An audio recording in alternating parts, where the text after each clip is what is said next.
Let me kick it. No. At the beginning, they wanted to be a center, but I was like, I don't want to snap. No, I can't snap. Oh my god.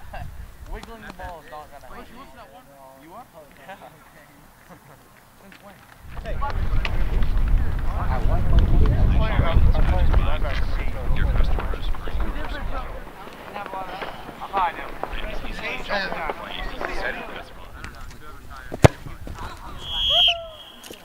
Keep going, keep going. Hi, we're here at Cony High School for another edition of Gridiron Gurus. I'm Evan Crawley. I'm Travis Lazarczyk, and today, Evan, we're going to talk about this big game in the PTCB. Cony and Skowhegan. Both teams are 2-2, and Cony really coming off they don't want to call it a must-win, but I'm going to call it a must-win at Lawrence last Friday night. It was a huge win and an impressive win last week against Lawrence. Mitchell Karen, one of his best games of the season, had 339 yards, 2 touchdowns, no interceptions. He's been very strong for them this season. Reed Shostak, powerful running back, linebacker, Taylor Carrier, at the wide receiver and linebacker position, and they have a bevy of weapons on offense. And once again, though, they'll see another strong defense this week in Skowhegan. Yes, Skowhegan's defense is led by senior linebacker Gus Benson, one of the best linebackers in the state. Last week against Brunswick, Benson had 30 tackles. Coach Matt Friedman told me he double-checked the video of the game just to make sure that was right. 30 tackles. Offensively, Skowhegan will run the pistol offense, but it's more of a running offense this year with Caleb Brown at halfback, and quarterback Nate Morris is also a threat to run or throw. Earlier we caught up with Coach Robbie Vachon, Taylor Carrier, and Mitchell Karen, just to see how they're preparing for this game against Skowhegan. They're tough defensively. They fly around. They get a very good linebacker. Their defensive line gets off the ball well. They have some athletes in the secondary.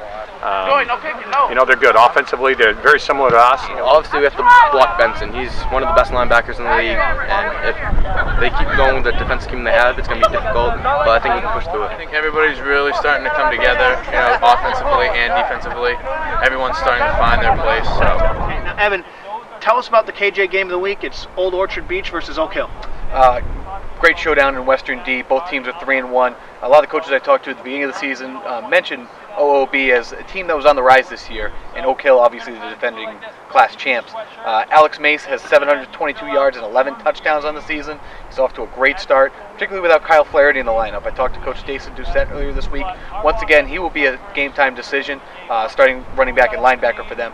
So they've managed to make it without him, but against a strong team like Old Orchard Beach, they'll certainly need him. Now moving over to Class C, another great showdown over there. Yeah, big game in Eastern Class C.